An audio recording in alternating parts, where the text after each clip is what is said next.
Chapter 11 female night. इस दौर में फुल बॉडी आर्मर बनवाना बेहद महंगा था और फोर्जिंग टेक्निक्स भी काफ़ी रेयर थीं। इस सेंस में ये silver full body armour already एक ट्रेजर माना जा सकता था। यहाँ तक कि मिस्टर वुड के पास भी सिर्फ अपर बॉडी के लिए चेन आर्मर था जो उन्हें अर्ल हार्डी ने दिया था। कोल ने अपनी चमकती लॉन्ग स्वॉर्ड घुमाई। उसकी मूवमेंट तेज और शार्प थी। पल भर में ही वो ड्यूक तक पहुंच गया, सीधा उसका सिल काट देने के इरादे से वार किया। ड्यूक चौंक गया। सामने वाले की स्पीड उससे एक नॉच ज़्यादा थी। फिर भी उसने तुरंत रिएक्ट किया और स्वॉर्ड ब्लॉक कर दी। स्वॉर्ड से ट्रांसमिट हुई फोर्स से ड्यूक ने जज किया कि ओपोनेंट की रॉ स्ट्रेंथ उससे थोड़ी कम थी। पर यह सिर्फ बैटल का बिगिनिंग था। इससे ये कंक्लूड करना गलत होता कि वो अपनी पूरी ताकत दिखा चुका है। जल्द ही दोनों साइड्स का फुल क्लैश हुआ। ड्यूक की साइड सिर्फ 5 लोगों की थी, जबकि सामने वाले ज़्यादा थे। नंबर डिसएडवांटेज क्लियर था। मिलिशिया टीम पर प्रेशर बढ़ता जा रहा था और वो धीरे धीरे रिट्रीट कर रहे थे। कोल, वाइल्ड वुल्फ रॉबर ग्रुप इतनी हिम्मत कैसे कर सकता है? वुड की आवाज़ पीछे से आई और उसके साथ 30 से ज़्यादा मिलिशिया मेंबर्स थे। इस वक्त एंडरन टाउन के पास टोटल 40 से भी कम मिलिशिया मेंबर्स थे और ये भी क्लियर नहीं था कि एनिमीज़ कितने हैं। वुड जल्दी से ड्यूक के पास आया, कोल के सामने खड़ा हो गया और बोला, ड्यूक, तुम पीछे हटो। ये opponent mid tier knight attendant है और ब्रीदिंग टेक्निक प्रैक्टिस करता है। तुम उसके लेवल के नहीं हो। ड्यूक ने नॉड किया और रिट्रीट हो गया। वैसे भी उस पर काफ़ी प्रेशर था। ओपोनेंट स्ट्रेंथ में थोड़ा कम होने के बावजूद कभी-कभी एक्सप्लोजिव पावर रिलीज कर देता था जो ड्यूक को टाइटली सप्रेस कर रही थी। वो एक्सप्लोजिव फोर्स मिस्टीरियस थी। ब्लास्ट के बाद उसकी स्ट्रेंथ लगभग 8 पॉइंट्स तक पहुंच जाती थी। ड्यूक जानता था कि वो सिर्फ अपनी स्ट्रॉन्ग फिजिकल एट्रीब्यूट्स की वजह से टिक पा रहा है। अगर ये ऐसे ही चलता रहा तो उसकी हार ऑलमोस्ट गारंटीड थी। कोल वुड से थोड़ा वेरी था, इसलिए वो पीछे हटा। वुड, तुम अभी तक जिंदा हो। आज अगर तुम्हारा सिर काट लिया ना, मेरी फेम दूर दूर तक फैल जाएगी। सिर्फ तुम? वुड ने डिसडेन के साथ स्नीयर किया। कोल हंस पड़ा। प्रोसेस मैटर नहीं करता, सिर्फ रिजल्ट करता है। एंड में अगर वुड मरा हुआ हो तो क्रेडिट उसका ही होगा। ड्यूक, तुम नॉर्थ टाउन एंट्रेंस गार्ड करो। यहाँ मैं हैंडल कर लूँगा। मैंने अर्ल हार्डी के ट्रूप्स को अलर्ट कर दिया है, रीइंफोर्समेंट्स जल्दी पहुँच जाएंगे। वुड ने सीरियस टोन में कहा। ड्यूक और बाकी लोगों ने नॉड किया और रिट्रीट हो गए। एंडरन टाउन के सिर्फ 2 एंट्रेंसेस थे, नॉर्थ और साउथ। जैसे ही ड्यूक लेविन के घर के कोर्टयार्ड के पास से गुजरा, गेट जोर से खुला और दर्जन भर आर्म्ड मैन बाहर निकल आए। लेदर आर्मर पहने ड्यूक के ग्रुप को देखते ही वो चिल्लाए, इन मिलिशिया टीम वालों को पकड़ो। ड्यूक ने एक्सपेक्ट नहीं किया था कि टाउन के अंदर से भी रॉबर्स निकल आएंगे। उसे जल्दी से एंगेज करना पड़ा। लेकिन इनमें से कोई भी कोल जैसा डेंजरस नहीं था। सब मिलिशिया लेवल स्ट्रेंथ वाले थे। ड्यूक के लिए इन लोगों को हैंडल करना इजी था। अपनी स्ट्रेंथ और स्पीड के साथ वो उन पर टूट पड़ा जैसे भीड़ में शेर, हर वार के साथ जिंदगी लेते हुए। पीछे उसके कंपेनियन स्टंट खड़े थे, बिना कुछ किए ड्यूक को अकेला स्लॉटर करते देख रहे थे। लेविन के गहरे कोर्टयार्ड की तरफ एक नज़र डालते हुए ड्यूक ने साइलेंटली नोट कर लिया और फिर एनिमीज़ को ख़त्म करने में लग गया। टाउन के हर कोने में मिलिशिया टीम्स फाइट कर रही थी। ज़्यादातर रेजिडेंट्स घरों के अंदर बंद थे, इतने डरे हुए कि बाहर निकलने की हिम्मत नहीं कर रहे थे। कुछ बोल्ड और स्ट्रॉन्ग लोगों ने भी फाइट ज्वाइन की। उन्हें पता था, अगर मिलिशिया टीम हार गई तो उनका बचना इम्पॉसिबल है। ये फाइट उनके अपने सर्वाइवल के लिए थी। बैटल के दौरान ड्यूक ने नोटिस किया कि लेविन के घर से निकले दर्जन के अलावा कई रॉबर्स टाउन के बाहर से भी घुसे हुए थे। रफ एस्टिमेट के हिसाब से एनिमी लगभग 50-60 थे, जबकि मिलिशिया टीम के पास 40 से भी कम लोग थे। नंबर्स में क्लियरली डिसएडवांटेज था और वुड कोल के साथ बिजी था। कॉन्फ्लिक्ट जल्दी रिजॉल्व नहीं हो पा रहा था। कोल का एम क्रिस्टल क्लियर था, वुड को स्टॉल करना जब तक बाकी रॉबर्स मिलिशिया मेंबर्स को हैंडल कर लें। जैसे ही मिलिशिया ज़्यादातर ख़त्म हो जाते, वुड भी डूम्ड था। कोल को बस पेशेंस चाहिए थी। स्ट्रेंथ में कोल वुड से कम था, पर अपने फुल बॉडी आर्मर के डिफेंस के भरोसे वो ज़बरदस्ती वुड को रोके हुए था। वाइल्ड वुल्फ रॉबर ग्रुप ने ये बिल्कुल एक्सपेक्ट नहीं किया था कि मिलिशिया टीम में ड्यूक जैसा कोई होगा। वुड अगर साउथ एंड गार्ड कर रहा था तो ड्यूक नॉर्थ एंड तक पूरा बैटलफील्ड क्लियर करता चला गया। उसकी स्ट्रेंथ और स्पीड ऑर्डिनरी लोगों से काफ़ी ज़्यादा थी। रॉबर्स उसके सामने टिक ही नहीं पा रहे थे। ऊपर से ड्यूक की स्वॉर्ड्समैनशिप हद से ज़्यादा शार्प थी, बिल्कुल स्वॉर्ड मास्टर जैसी। न स्ट्रेंथ न टेक्निक, कुछ भी ऑर्डिनरी रॉबर्स के लिए उसके लेवल का नहीं था। सुपीरियर स्टैमिना के साथ बिना थके इंटेंस कॉम्बैट सस्टेन करते हुए ड्यूक ने रॉबर्स को लगातार रिट्रीट पर मजबूर कर दिया। लगभग 1 घंटे बाद दूर से घोड़ों के हूव्स की आवाज़ आई। बहुत सारे घोड़े। पूरे मेपल हिल काउंटी में सिर्फ अर्ल हार्डी के पास इतनी कैवलरी थी। ये सिर्फ अर्ल हार्डी के पर्सनल सोल्जर्स हो सकते थे। कोल समझ गया कि आज का दिन बेकार गया। उसका मन घबरा गया। क्यों बाकी रॉबर्स अभी तक मिलिशिया को ख़त्म करके यहाँ सपोर्ट देने नहीं आए? उसके सिग्नल पर रॉबर्स ने रिट्रीट शुरू कर दी। मिलिशिया टीम ने ज़्यादा डीप परस्यूट नहीं की, ट्रैप का रिस्क नहीं लेना चाहते थे। सच तो ये था कि मिलिशिया टीम को हैवी लॉसेस हुए थे। 30 से ज़्यादा लोगों में से सिर्फ 20 के आसपास ही खड़े रह पा रहे थे। जल्द ही अर्ल हार्डी के पर्सनल सोल्जर्स एंडरन टाउन पहुंच गए। तब तक बैटल ऑलमोस्ट खत्म हो चुकी थी। रॉबर्स या तो भाग गए थे या पकड़े जा चुके थे। Troop leader silver full body armour पहने एक नाइट था। वो घोड़े पर ड्यूक के पास आया और पूछा, वुड कहाँ है? उसकी आवाज़ ठंडी थी। ड्यूक थोड़ा सरप्राइज्ड हुआ और तब रियलाइज़ किया कि स्पीकर एक औरत है। अब उसने ध्यान से देखा तो फिगर क्लियरली फीमेल थी। आर्मर कस्टम फिटेड लग रहा था, कर्व्स के साथ perfectly aligned. Mister would enemies का पीछा करने गए हैं। ड्यूक ने साउथ की तरफ इशारा किया।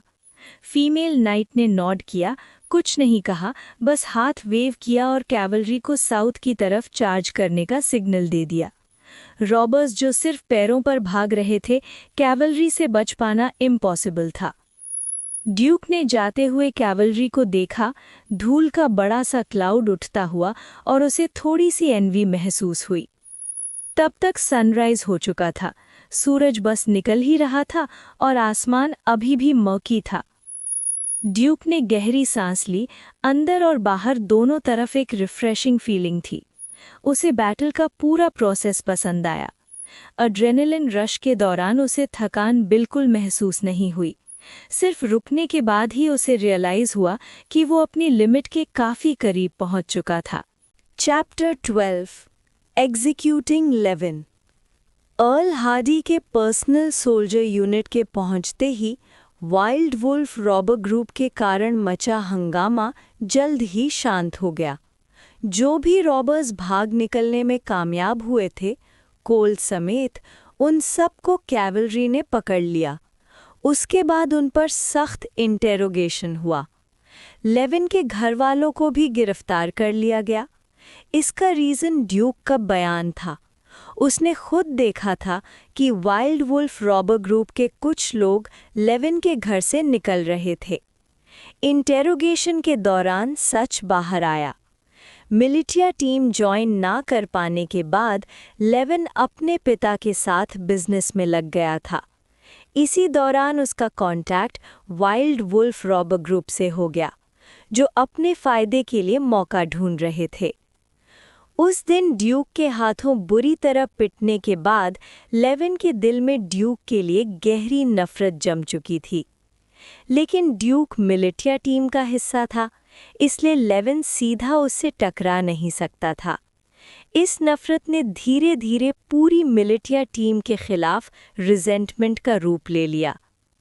वाइल्ड वुल्फ रॉबर ग्रुप ने लेविन की कमजोरी को पहचान लिया।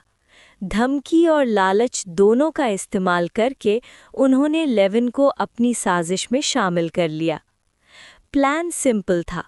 रॉबर्स लेविन के घर के कैरावान के भेष में छुपे रहेंगे और मौका मिलते ही अंदर और बाहर से एक साथ हमला करेंगे।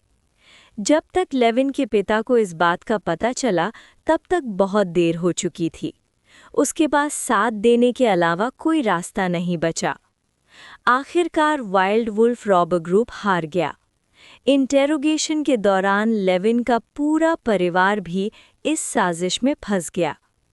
सच तो ये था कि लेविन का परिवार आम लोग थे। ज्यादा प्रेशर झेलने की हिम्मत नहीं थी। थोड़ी सी सख्ती के बाद ही उन्होंने सब कुछ कबूल कर लिया। अर्ल हार्डी ने बिना देरी किए फैसला सुना दिया, सबको मौत की सजा। 5 दिन बाद एंडलिन टाउन की सुबह आम दिनों से ज्यादा भीड़-भाड़ वाली थी। टाउन की गैलोस के सामने लोगों का बड़ा झुंड जमा था। शहर के रहने वाले ही नहीं, बल्कि आसपास के गांव और छोटी बस्तियों से भी लोग आए थे। फांसी देखना लोगों के लिए एक अजीब सी एंटरटेनमेंट थी। एंडलिन टाउन का गैलोस लॉन्ग ड्रॉप टाइप नहीं था, जिसमें नेक तुरंत टूट जाती है। यहाँ फांसी एस्फिक्सिएशन से होती थी, सांस घुटने से। इसमें मौत आने में कई मिनट, कभी-कभी आधा घंटा तक लग जाता था और पूरा प्रोसेस बेहद दर्दनाक होता था। मरने के बाद भी लाशों को कुछ देर तक लटकाया जाता था, ताकि बाकी लोग देख सके कि अर्ल हार्डी के खिलाफ जाने का क्या अंजाम होता है। इस युग में फांसी को एक नीचे दर्जे की अपमानजनक सजा माना जाता था, सिर्फ कॉमन लोगों के लिए।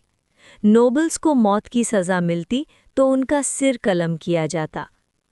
वाइल्ड वुल्फ रॉबर ग्रुप के मेंबर्स और लेविन का परिवार, सबके गले में रस्सी डाली जा चुकी थी। बस सिग्नल का इंतजार था। ड्यूक प्लेटफॉर्म के नीचे खड़ा था, ऑर्डर मेंटेन करते हुए और गैलोस पर खड़े लोगों को देखते हुए। उसकी नज़र लेविन से मिली। लेविन की आंखों में जो खालीपन था वो अचानक जिंदा हो उठा, गुस्से और पछतावे से भरा हुआ। ड्यूक एक्सप्रेशनलेस खड़ा रहा, लेविन को देखता हुआ। लेविन के अंदर गुस्सा उबल पड़ा। उसे पक्का यकीन था ये आदमी यहाँ सिर्फ उसे सांस घुटकर मरते देखने आया है। अभी तक लेविन को लगता था कि उसने कुछ गलत नहीं किया। उसके लिए उसकी बर्बादी का एक ही रीज़न था, ड्यूक। और अब वो कुछ नहीं कर सकता था। उसके परिवार को भी गैलोस पर लाया जा रहा था और ड्यूक बस देख रहा था। अचानक लेविन के पैरों के नीचे से ज़मीन गायब हो गई। गले में तेज दर्द उठा, सांस रुक गई। उसने घबराकर रस्सी पकड़ने की कोशिश की, लेकिन हवा में लटके हुए पैर किसी काम के नहीं थे। जितना वो तड़पा, रस्सी उतनी ही कसती चली गई। तड़पते हुए उसकी नज़र ड्यूक पर पड़ी। उसने ड्यूक के होंठ हिलते देखे। आवाज़ सुनाई नहीं दे रही थी, लेकिन लिप मूवमेंट से वो समझ गया। ड्यूक कह रहा था, good riddance. Wild wolf robber group के अटैक के बाद एंडलिन टाउन की जिंदगी धीरे धीरे नॉर्मल होने लगी। इस हमले में आम रेजिडेंट्स को ज़्यादा नुकसान नहीं हुआ। ज़्यादा कैजुअल्टीज़ मिलिटिया टीम के थे। अर्ल हार्डी ने मरने वालों के परिवारों को जेनरस कॉम्पेंसेशन दिया, इतना कि वो काफ़ी अरसे तक सुकून से जी सके। जो मिलिटिया मेंबर्स इस हंगामे में स्टैंड आउट हुए थे, उन्हें भी खास रिवॉर्ड्स मिले। वुड के बाद सबसे बड़ा कंट्रीब्यूटर ड्यूक था। उसे 30 गोल्ड कॉइन्स मिले। सच तो ये था कि ड्यूक की नज़र कोल के सिल्वर फुल बॉडी आर्मर पर थी, लेकिन वो सिर्फ एक ख्याल था। ऐसे ट्रेजर उसे मिलना ऑलमोस्ट इम्पॉसिबल था। हाथ में भारी गोल्ड कॉइन्स का बैग लिए ड्यूक थोड़ा कंफ्यूज था। इससे करें क्या? इस पैसे से वो रोज सॉल्टेड मीट खा सकता था, काफी टाइम तक। पर ड्यूक ने सिर्फ अपनी लाइफ इम्प्रूव नहीं की, उसने 5 गोल्ड कॉइन्स अलग रखे और जिद करके अंकल जॉन के परिवार को दे दिए। वो एहसानमंद इंसान था। जो उसकी मदद करता ड्यूक कभी भूलता नहीं, और जब मौका मिलता वापस देने में कंजूसी नहीं करता। आंटी एना एक वक्त पर लॉय की शादी ड्यूक से करवाना चाहती थीं, लेकिन अंकल जॉन ने बीच में रोक दिया। मसला ये नहीं था कि ड्यूक लायक नहीं था, बल्कि ये था कि लॉय अब ड्यूक के लेवल की नहीं रही थी। अंकल जॉन समझता था ड्यूक यहीं नहीं रुकने वाला, उसका स्टेटस और ऊपर जाएगा। एक सिंपल किसान की बेटी लॉय उसके साथ कंपैटिबल नहीं थी। जब स्टेटस का फर्क बहुत ज़्यादा हो जाए तो साथ रहना आसान नहीं होता। ड्यूक को ये सब पता ही नहीं चला कि वो शादी के प्रेशर से बच गया था। उस वक्त वो किसी और चीज़ में बिजी था। एनलिन टाउन में वुड ने मुस्कुराते हुए ड्यूक से पूछा, ड्यूक, क्या तुम और ज़्यादा स्ट्रॉन्ग बनना चाहते हो? आई डू, ड्यूक ने बिना हिचकिचाए जवाब दिया। वुड ने नॉड किया। अच्छा, तो अभी एक मौका है। अर्ल पर्सनल सोल्जर्स रिक्रूट कर रहा है। मैंने तुम्हारा नाम रेकमेंड कर दिया है। Personal soldiers? ड्यूक को थोड़ा अंदाज़ा था। हर नोबल के लिए पर्सनल सोल्जर्स बेहद इम्पॉर्टेंट होते हैं। सबसे पहले लॉयल्टी और ट्रस्ट। सिर्फ वही लोग चुने जाते हैं जो ट्रूली ट्रस्टवर्दी हों। ड्यूक का बैकग्राउंड बिल्कुल साफ था, एक ब्लैंक पेपर जैसा, और रीसेंट बैटल में उसका परफॉर्मेंस इतना आउटस्टैंडिंग था कि वुड का रेकमेंड करना बिल्कुल नेचुरल था। वुड बोला, सिर्फ यही नहीं, तुम्हें नाइट बनने का भी मौका मिलेगा। पर्सनल सोल्जर्स की ट्रेनिंग में ब्रीदिंग टेक्निक सिखाई जाती है। जो इसे मास्टर कर लेता है वो नाइट बन सकता है, और अगर नहीं भी सीख पाए तब भी पर्सनल सोल्जर बनना एक बहुत अच्छी बात है। असल में ये रिक्रूटमेंट एक नाइट सिलेक्शन प्रोसेस भी था। अर्ल हार्डी का ये तरीका था हर जगह से टैलेंटेड यंग लोग चुनना और उनमें से फ्यूचर नाइट्स तैयार करना। पर्सनल सोल्जर सिर्फ शुरुआत थे, असली फाउंडेशन तो वही नाइट्स होते हैं जो ब्रीदिंग टेक्निक मास्टर कर चुके होते हैं। Chapter 13 giant whale breathing technique. Maple hill county Earl Hardy के टेरिटरी का हिस्सा था और इसका एरिया बहुत ही बड़ा था। पूरे जेड प्रोविंस के 15 काउंटीज में से ये सबसे बड़ा काउंटी माना जाता था। अर्ल हार्डी खुद एक पुराना और शक्तिशाली नोबल था। उसके पास लगभग 2000 पर्सनल सोल्जर्स थे और अलग-अलग शहरों और गांवों में उसके अंडर और भी कई मिलिशिया फोर्सेस मौजूद थे। मेपल हिल काउंटी का मेन शहर फेंक्यू सिटी था। ये ही अर्ल हार्डी का रेजिडेंस भी था। शहर ऊंची-ऊंची दीवारों से घिरा हुआ था और अर्ल हार्डी के पर्सनल सोल्जर्स हर वक्त यहाँ पहरा देते रहते थे। फेंक्यू सिटी के बाहर हैब्स मैनर स्थित था। ये पूरे मेपल हिल काउंटी का सबसे बड़ा मैनर था, जिसमें घोड़े के अस्तबल्स, गहरे जंगल और खुले मैदान थे। ये जगह अर्ल हार्डी की प्राइवेट एस्टेट थी।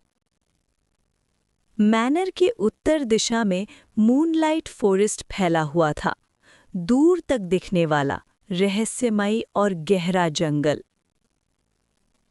पर्सनल सोल्जर्स की रिक्रूटमेंट और सिलेक्शन यहीं हैब्स मैनर में होती थी। मेपल हिल काउंटी के कोने-कोने से टैलेंटेड युवा यहाँ इकट्ठा हुए थे। ड्यूक भी उन्हीं में से एक था।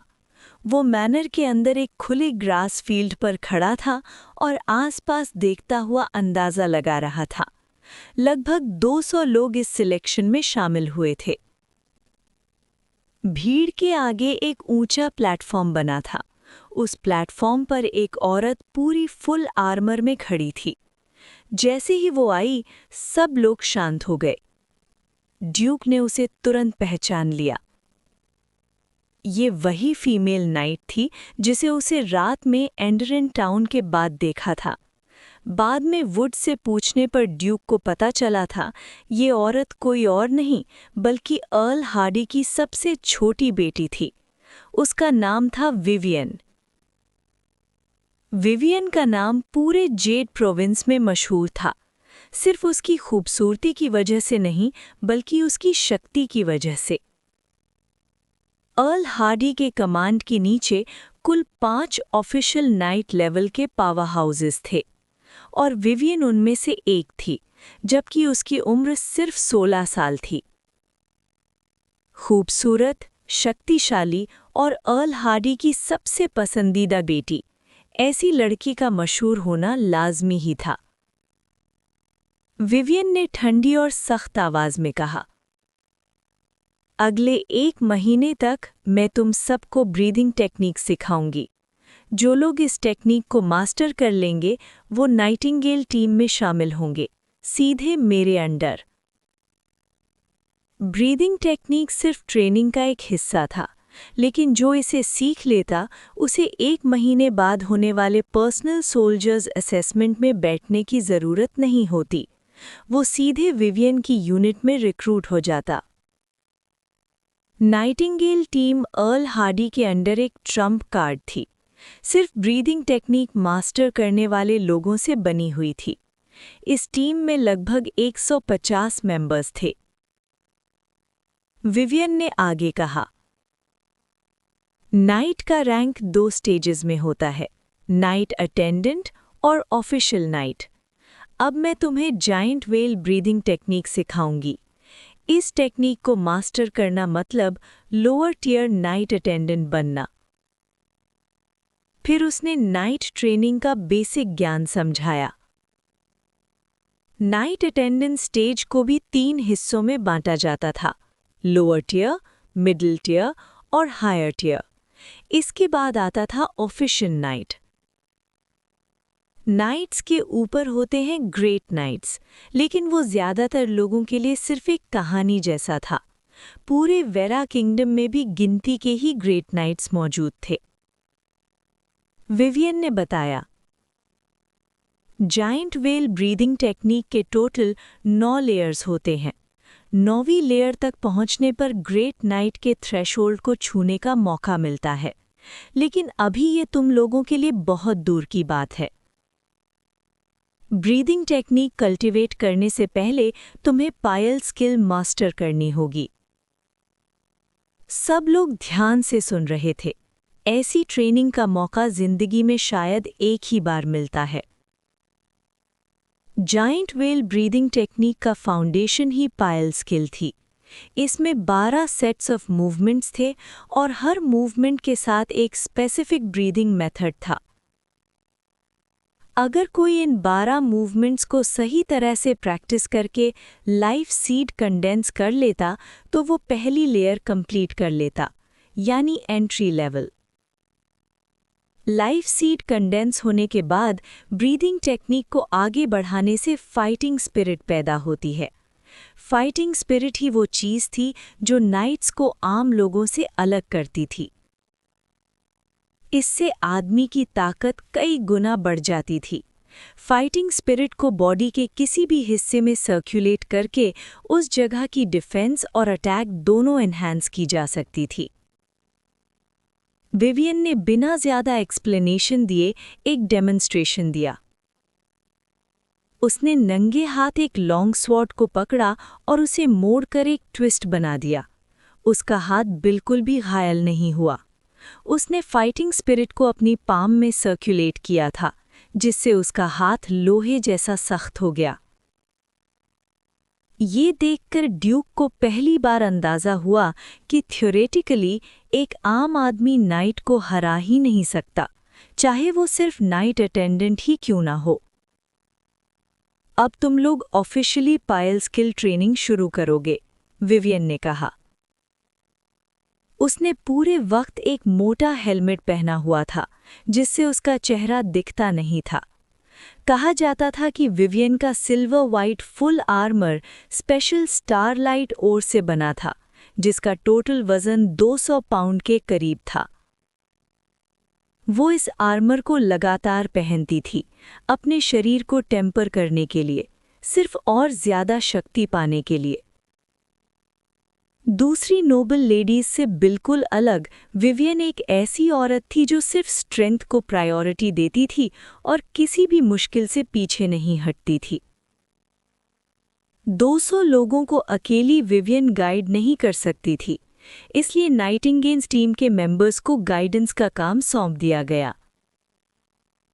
हर किसी को एक बुकलेट दी गई जिसमें जायंट व्हेल ब्रीदिंग टेक्निक का पूरा कंटेंट था, पायल स्किल्स, ब्रीदिंग मेथड्स, सब कुछ। ये नॉलेज लीक करना सख्त मना था। इसकी सज़ा सिर्फ मौत से भी ज़्यादा भयानक हो सकती थी। यहाँ मौजूद लोग कई स्क्रीनिंग्स के बाद आए थे, कोई भी बेवकूफ़ी करने वाला नहीं था। ड्यूक ने बुकलेट हाथ में ली, पूरा पढ़ा, दिमाग में मूवमेंट्स इमेजिन किए और फिर पायल स्किल का पहला मूवमेंट करना शुरू किया। मूवमेंट काफ़ी अजीब था, बॉडी को अननेचुरल तरीके से मोड़ना पड़ता था। लगता था जैसे इंसान का शरीर ऐसा कर ही नहीं सकता।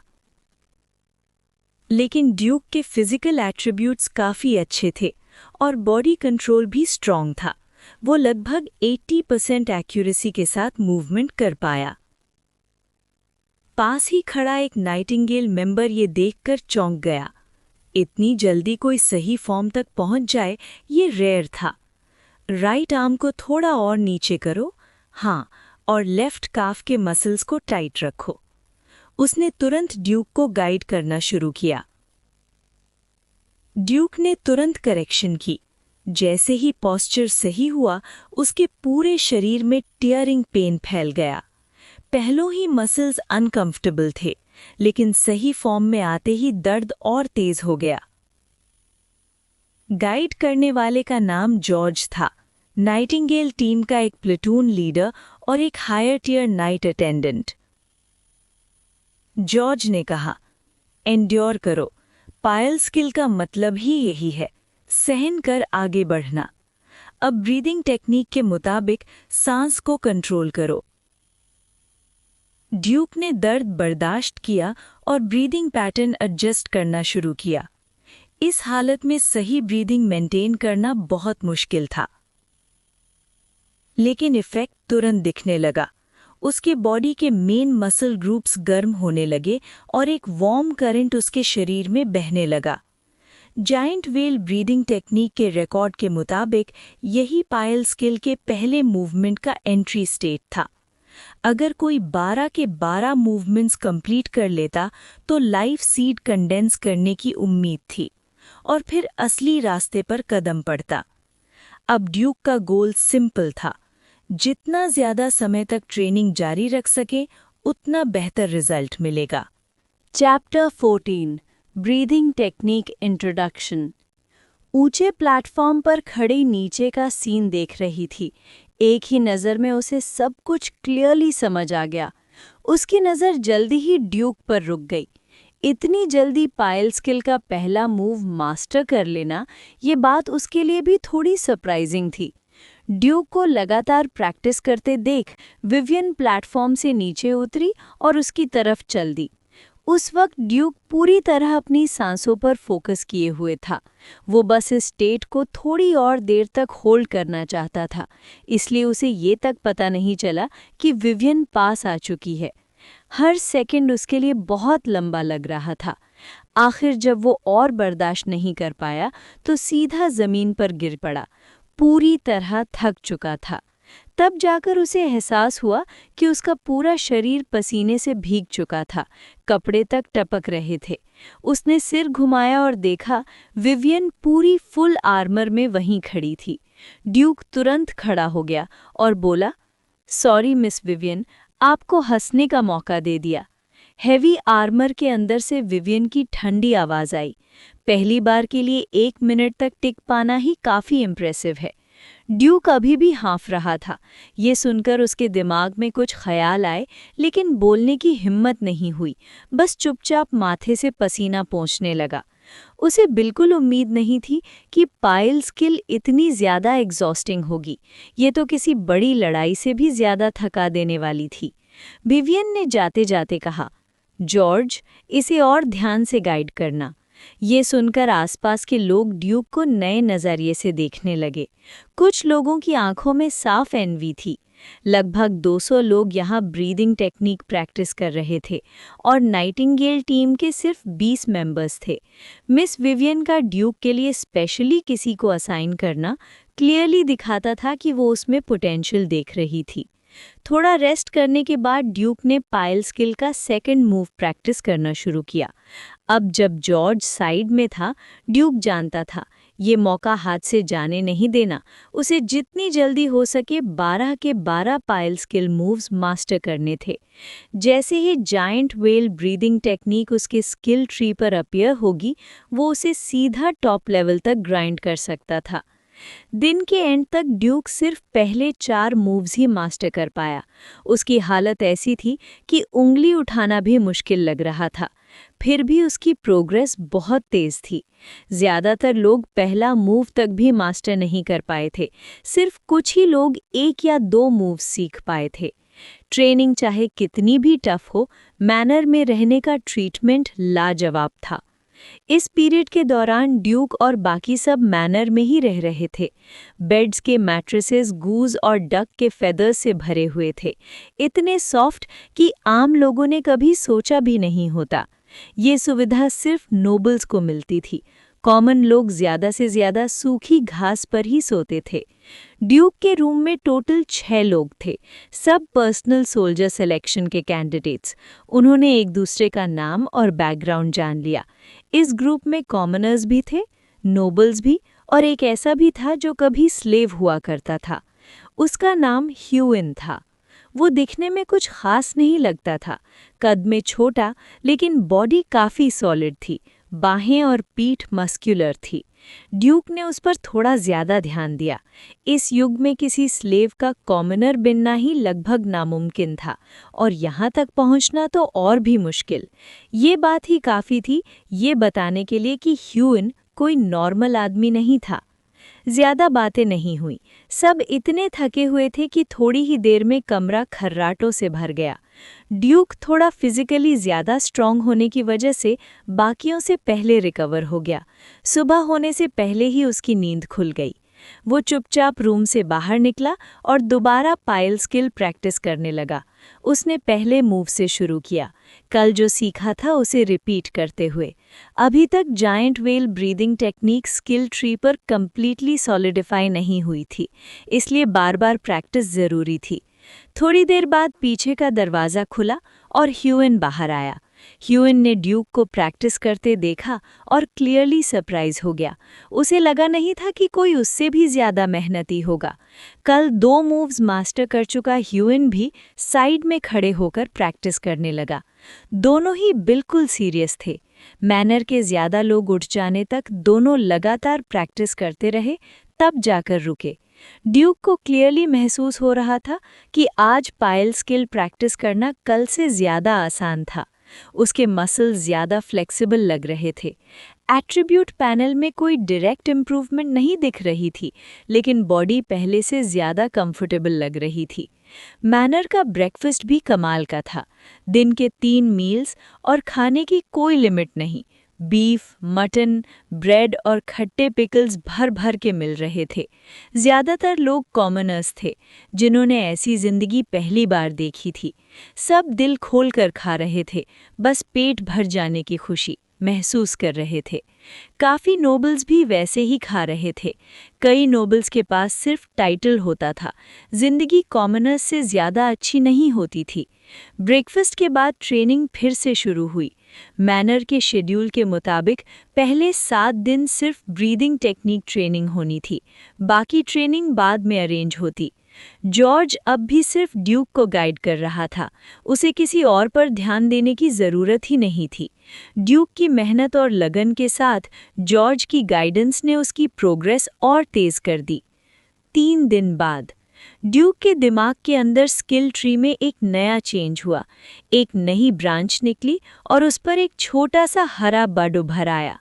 Giant whale breathing technique level 1 0/1000।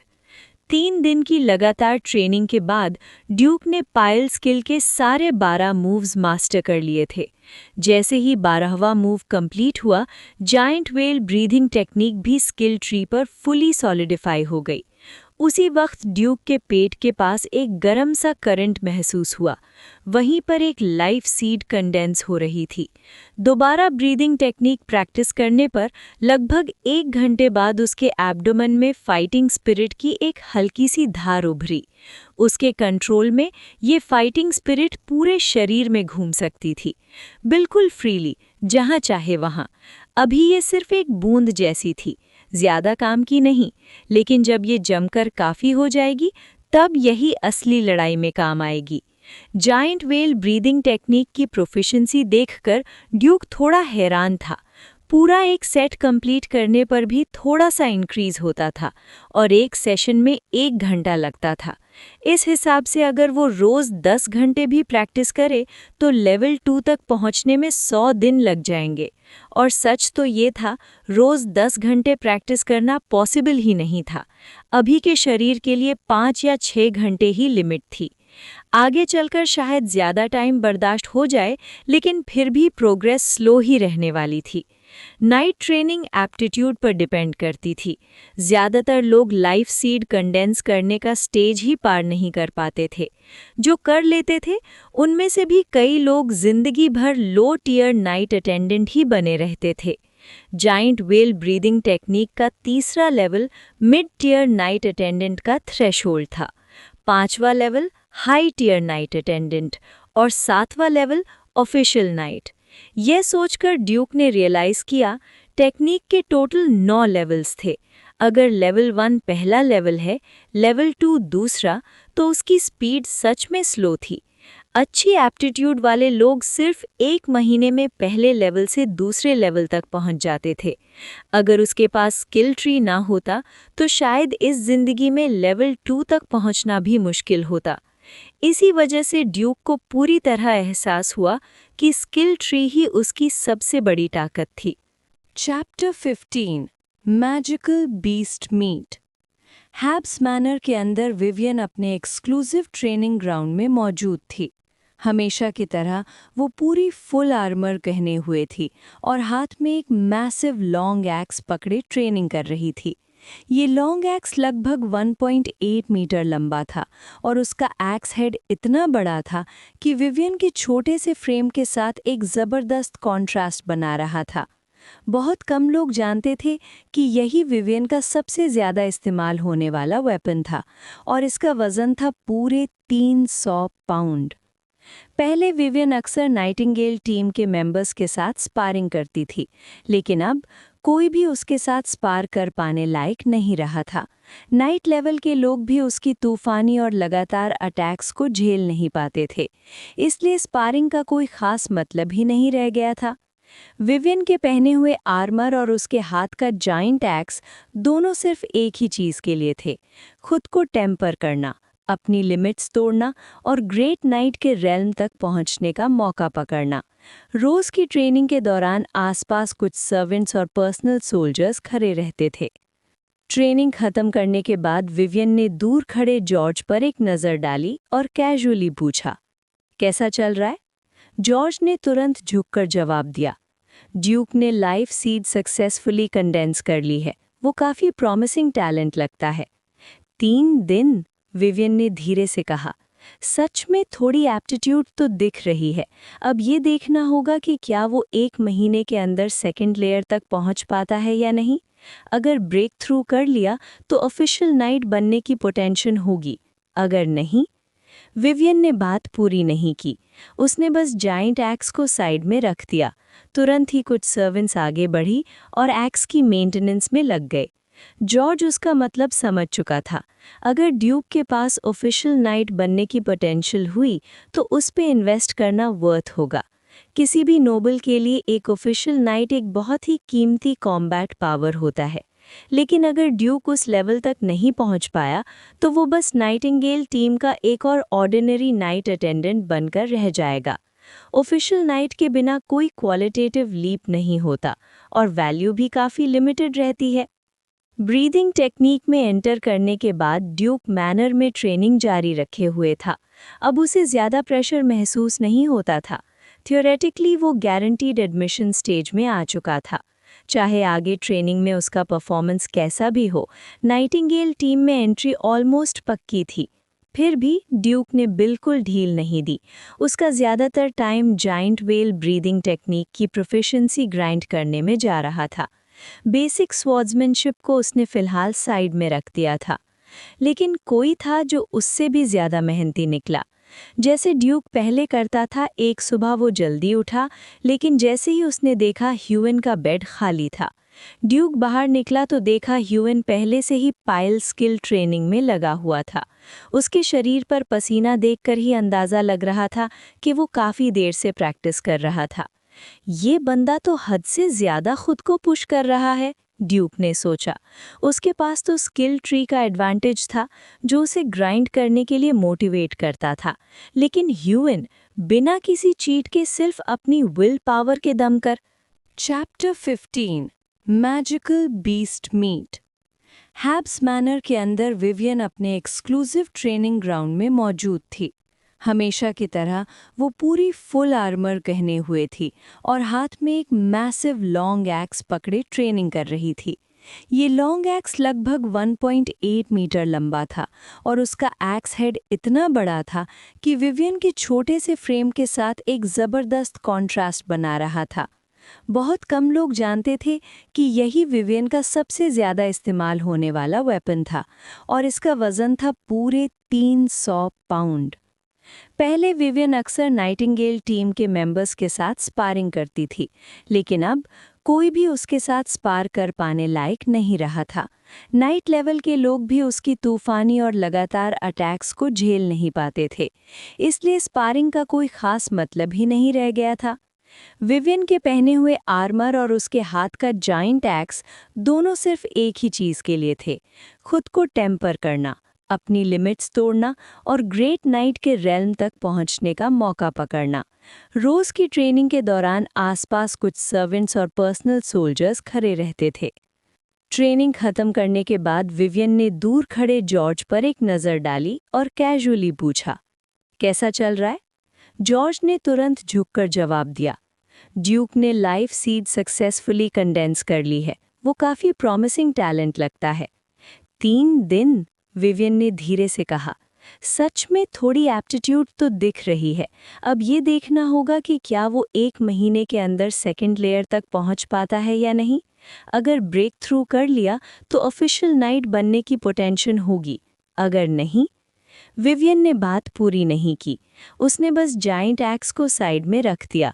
तुरंत ही कुछ सर्वेंट्स आगे बढ़ी और एक्स की मेंटेनेंस में लग गए। जॉर्ज उसका मतलब समझ चुका था। अगर ड्यूक के पास ऑफिशियल नाइट बनने की पोटेंशियल हुई तो उस पे इन्वेस्ट करना वर्थ होगा। किसी भी नोबल के लिए एक ऑफिशियल नाइट एक बहुत ही कीमती कॉम्बैट पावर होता है, लेकिन अगर ड्यूक उस लेवल तक नहीं पहुंच पाया तो वो बस नाइटिंगेल टीम का एक और ऑर्डिनरी नाइट अटेंडेंट बनकर रह जाएगा। ऑफिशियल नाइट के बिना कोई क्वालिटेटिव लीप नहीं होता और वैल्यू भी काफ़ी लिमिटेड रहती है। ब्रीदिंग टेक्निक में एंटर करने के बाद ड्यूक मैनर में ट्रेनिंग जारी रखे हुए था।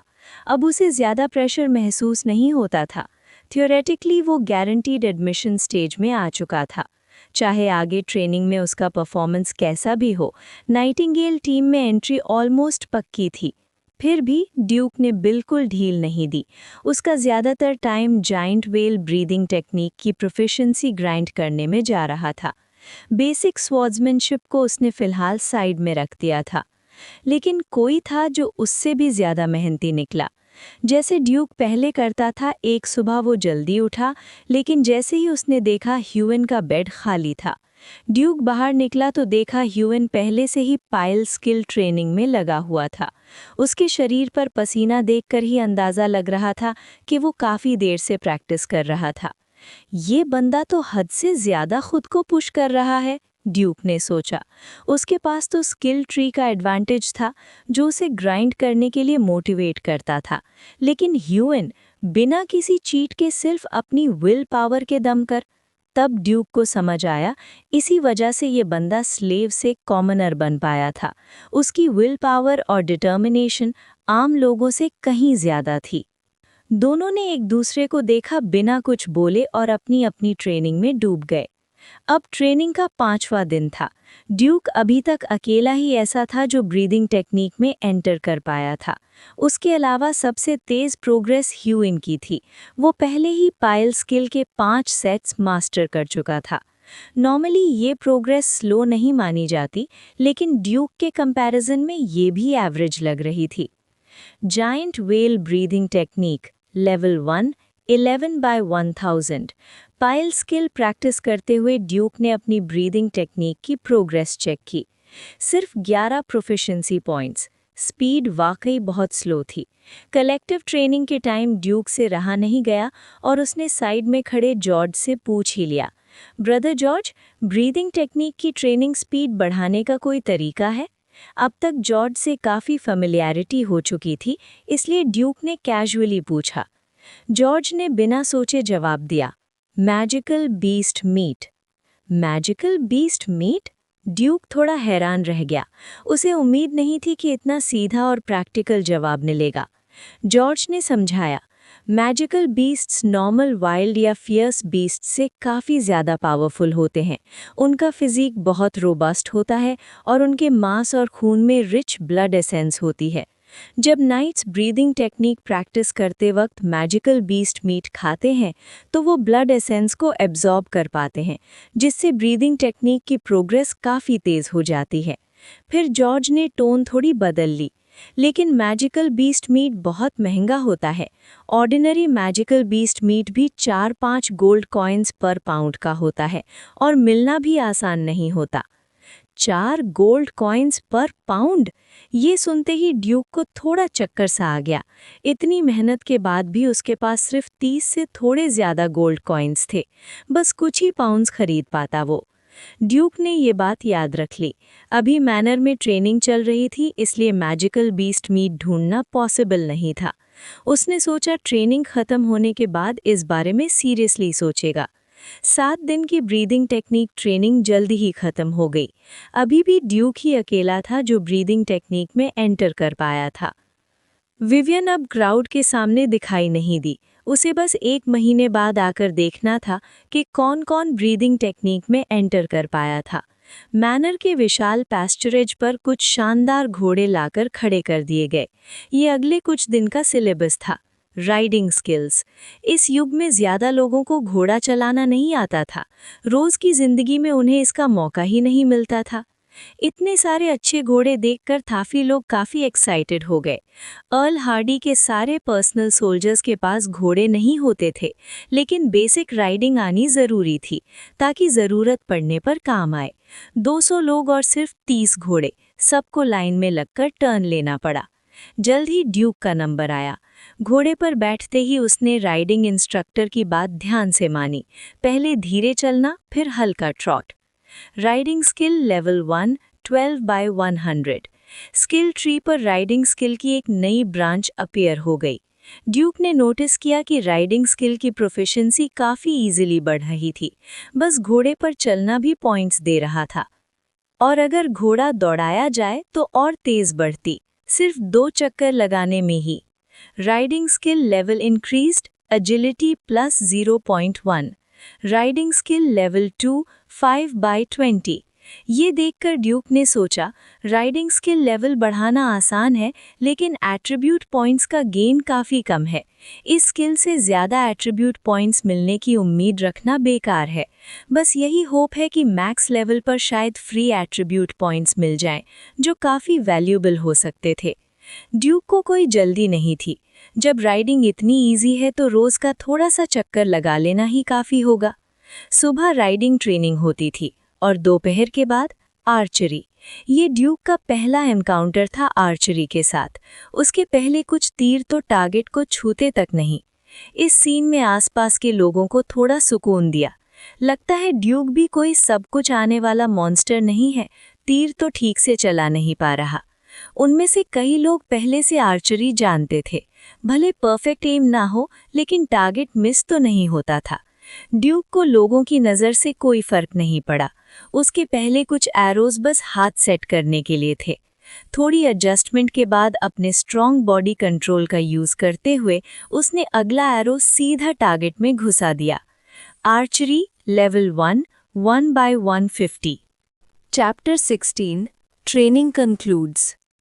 उस तीर के टारगेट पर लगते ही ड्यूक को धीरे धीरे अपना रिदम मिलने लगा और उसने लगातार काफ़ी और एरोस टारगेट पर हिट किए।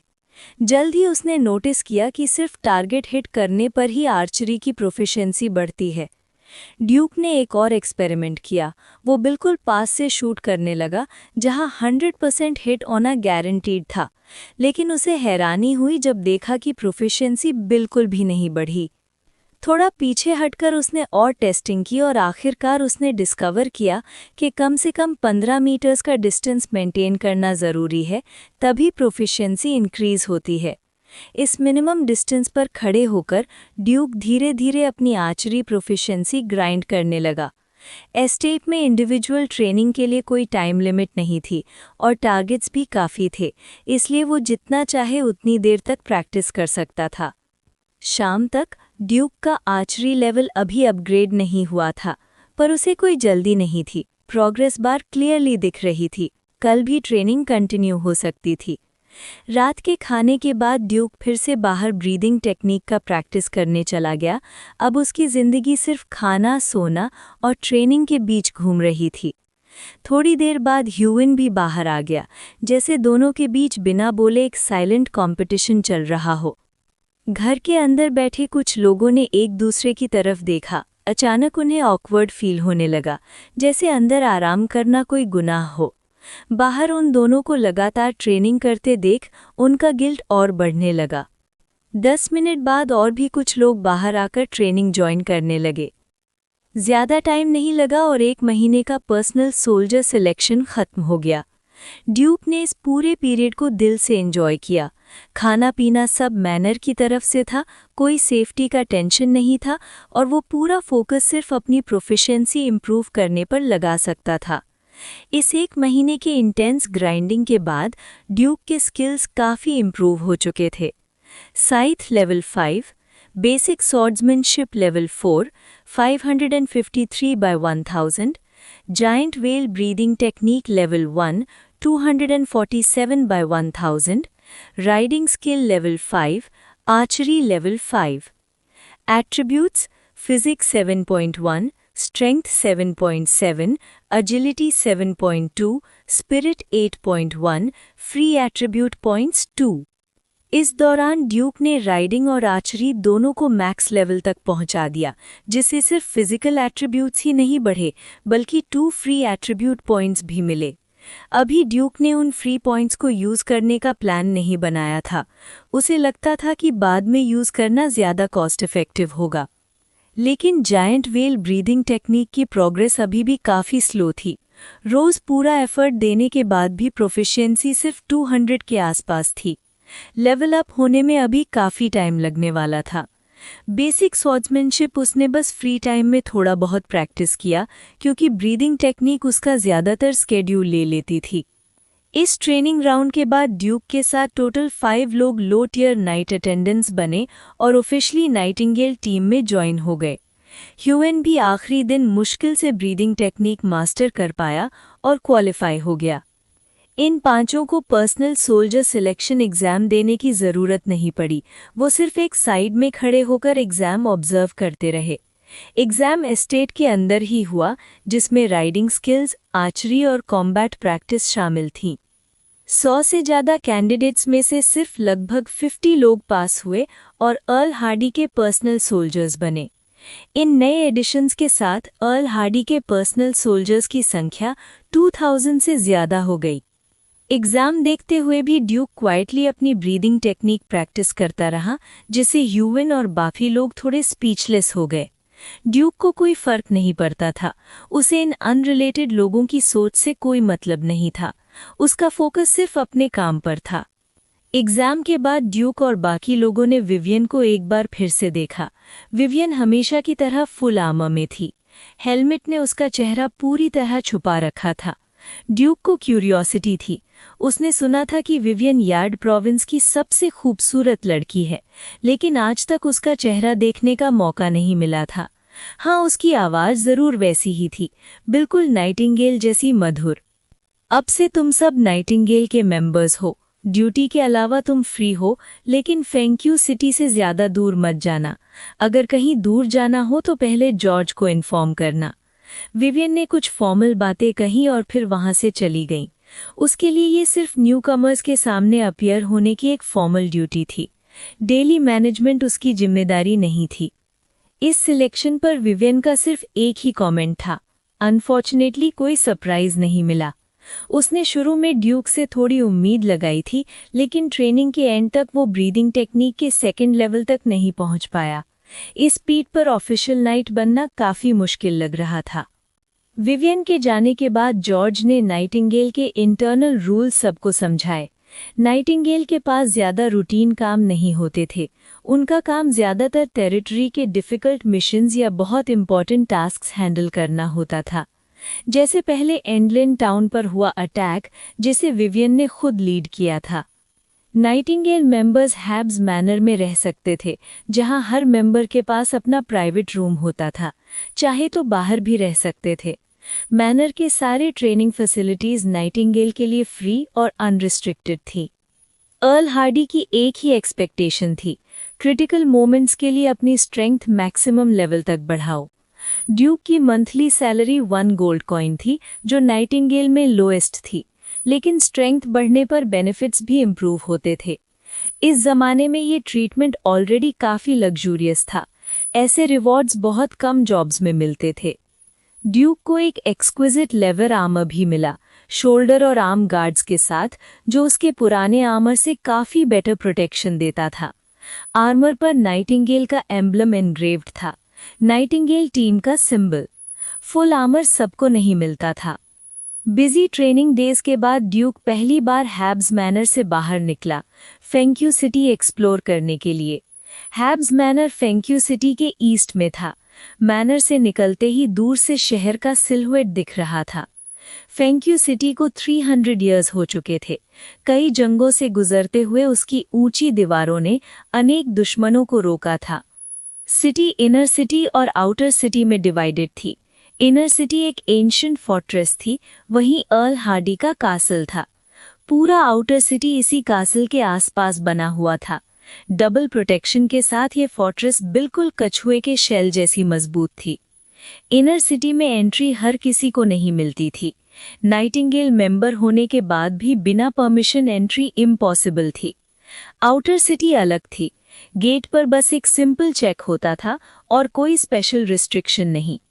जैसे ही ड्यूक शहर में घुसा, उसने एक वाइड मेन स्ट्रीट देखी, लोगों से भरी हुई, और कुछ शानदार कैरेजेस भीड़ के बीच मुश्किल से आगे बढ़ रही थी। चारों तरफ वेंडर्स की आवाजें गूंज रही थीं, जो अपना सामान बेचने के लिए लोगों को अट्रैक्ट कर रहे थे। पहले से इकट्ठी की हुई जानकारी के बेस पर ड्यूक एक 5 मंजिला बिल्डिंग के सामने पहुंचा, फ्लाइंग ईगल कॉमर्स एसोसिएशन का headquarters. Flying eagle commerce association का नाम पूरे वेरा किंगडम में काफ़ी मशहूर था। इनका बिजनेस पूरे देश में फैला हुआ था और ये हर तरह के सौदेबाजी और कमोडिटी ट्रेड करते थे। फर्स्ट फ्लोर के लॉबी में हर तरह का सामान सजा हुआ था, वेपन्स, आर्मर, पोशंस, खाना, कॉटन फैब्रिक्स और पता नहीं क्या-क्या। ड्यूक सीधा एक काउंटर के पास गया और बोला, मैजिकल बीस्ट मीट मिलेगा? काउंटर के पीछे एक मोटा सा मिडिल एज्ड आदमी बैठा था, एल नाम का, लगभग 2 मीटर लंबा, पूरा का पूरा जैसे चर्बी का पहाड़। एल ने नीचे देखा और हंस दिया। उसके गाल और पेट दोनों हिलने लगे। तुम नाइटिंगेल से हो, है ना? मैजिकल बीस्ट मीट है, 5 गोल्ड कॉइन पर पाउंड। ड्यूक ने जानबूझकर नाइटिंगेल का लेदर आर्मर पहना हुआ था ताकि बिना वजह के झंझट ना हो। फेंगचियू सिटी में अर्ल हार्डी सबसे बड़ी ताकत थी और ये पहचान काफ़ी लोगों को गलत इरादे रखने से रोक देती थी। काफ़ी महंगा है, ड्यूक ने धीरे से कहा। एल हंस पड़ा। तुम्हारी ऑरा देख के लगता है तुम अभी बिगिनर हो। तुम्हें समझना चाहिए, हर मैजिकल बीस्ट मीट कल्टीवेशन के काम का नहीं होता। उसने आगे समझाया, कम से कम mid tier magical beast meat ही काम का होता है, जो मिड टीयर नाइट अटेंडेंस के लेवल का होता है। और मान लो एक मैजिकल बीस्ट 200 पाउंड का हो, उसमें से सिर्फ 20 पाउंड का सबसे एसेंशियल हिस्सा ही यूज़फुल होता है। मैजिकल बीस्ट्स का शिकार करना बहुत मुश्किल और ख़तरनाक होता है, इसी वजह से उनसे जुड़ी चीज़ें इतनी महंगी होती हैं। ज़्यादातर मैजिकल बीस्ट्स गहरे जंगल में रहते हैं। उनका अपना नेचुरल टेरिटरी होता है, जहां इंसान पहले ही डिसएडवांटेज में होता है। ऊपर से मैजिकल बीस्ट्स का फिजिक यूजुअली काफ़ी स्ट्रॉन्ग होता है, अक्सर सेम टीयर के नाइट अटेंडेंट से भी थोड़ा ज़्यादा ताकतवर। आमतौर पर एक मिड टीयर मैजिकल बीस्ट को सेफली शिकार करने के लिए कम से कम 2 या 3 मिड टीयर नाइट अटेंडेंट्स चाहिए होते हैं। इसलिए 5 गोल्ड कॉइन पर पाउंड बिल्कुल भी महंगा नहीं था, वो अपनी वैल्यू की बिल्कुल लायक था। पहले 1 पाउंड ट्राई करता हूँ, ड्यूक ने थोड़ा सोचकर कहा। पैसे लिमिटेड थे, इसलिए पहले टेस्ट करना ज़रूरी था। एल ने तुरंत टेबल के नीचे से एक गहरे रंग का मीट का टुकड़ा निकाला और टेबल पर पटक दिया। टेबल थोड़ा हिल भी गया। ये मिड टीयर गेल वुल्फ का मीट है, पहले से क्योर किया हुआ है ताकि लंबे टाइम तक प्रिजर्व रहे। ड्यूक ने मीट उठाया। बाहर से मसालों की खुशबू आ रही थी। साफ पता चल रहा था कि काफ़ी टाइम से क्योर किया गया है। खाने से पहले इसका बाहरी हिस्सा काटकर हटाना होता है, क्योंकि वो खाने लायक नहीं होता। मीट तो ठीक लग रहा है, लेकिन ये 1 पाउंड से ज़्यादा लगता है, ड्यूक ने पूछा। एल बोला, इसे काटा नहीं जा सकता, काटा तो प्रिजर्व नहीं रहेगा, फिर 1 महीने के अंदर खाना पड़ेगा। ये थोड़ा सा 2 पाउंड से ज़्यादा है। तुम्हारी पहली बार है तो 2 पाउंड ही मान लेता हूँ, लेना है तो ले लो। ड्यूक ने एक पल भी हेजिटेशन नहीं दिखाई। दांत भींचकर उसने 10 गोल्ड कॉइन्स निकाले और गेल वुल्फ मीट खरीद लिया। वो एल के धोखे से भी नहीं डरता था। नाइटिंगेल का आर्मर पहने होने का मतलब ही यही था कि उसकी पहचान क्लियर थी। ऐसी सिचुएशन में अगर एल चीट करता तो वो खुद के लिए मुसीबत खड़ी कर रहा था। एल ने एक ऑयल पेपर बैग निकाला, मीट को रैप किया और ड्यूक को दे दिया। मीट लेने के बाद ड्यूक सीधा मैनर वापस नहीं गया, वो एक और जगह गया, adventure association. Adventure association vera kingdom से भी पुरानी ऑर्गेनाइजेशन थी। कोई भी एग्जैक्ट नहीं बता सकता था कि ये कब बनी थी। ये ऑर्गेनाइजेशन कई किंगडम्स में मौजूद थी और अलग-अलग राज्यों के रॉयल फैमिलीज इसे मानते थे। यहाँ रजिस्टर की गई जानकारी को कई किंगडम्स में यूज़ किया जा सकता था।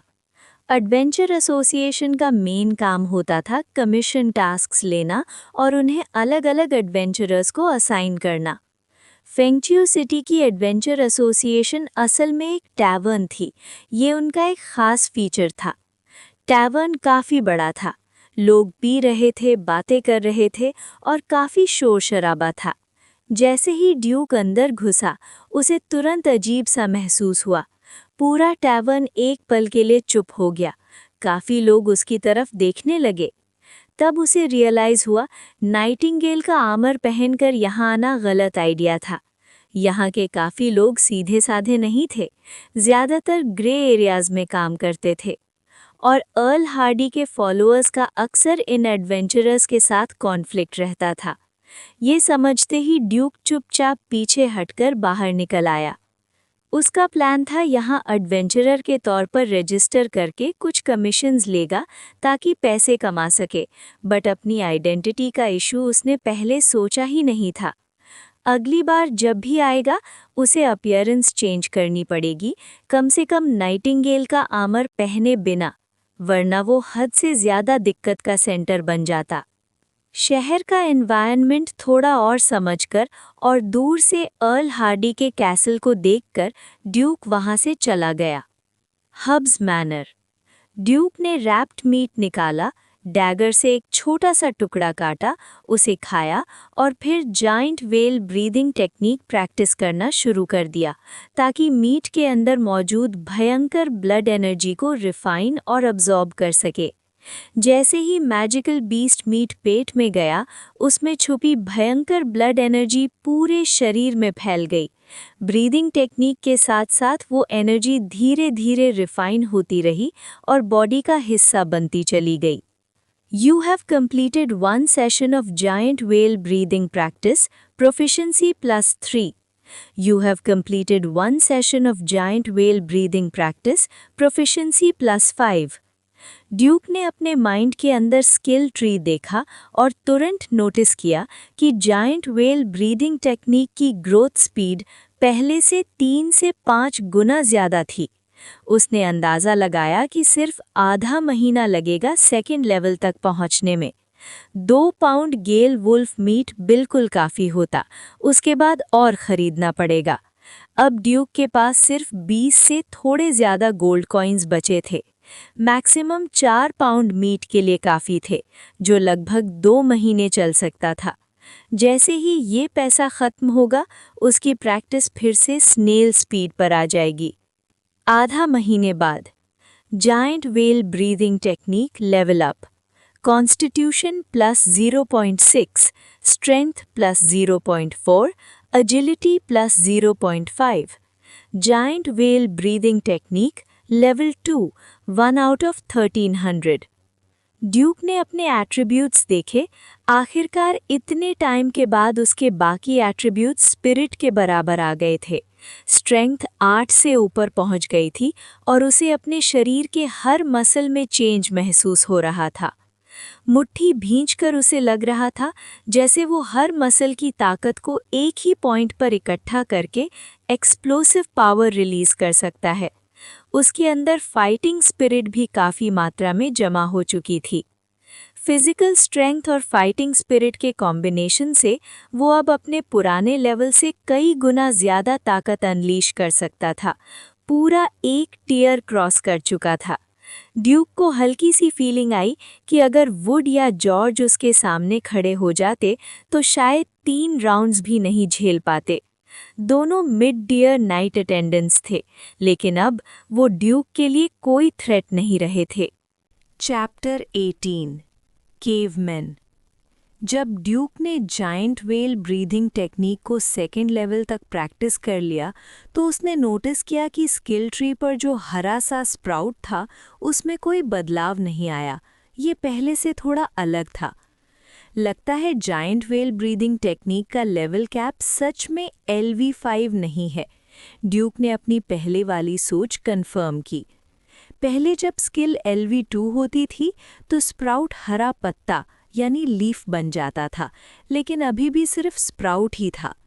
ड्यूक ने अंदाज़ा लगाया कि शायद थर्ड लेवल तक पहुंचने और मिड टियर नाइट अटेंडेंट बनने के बाद ही ये स्प्राउट एक प्रॉपर लीफ में बदलेगा।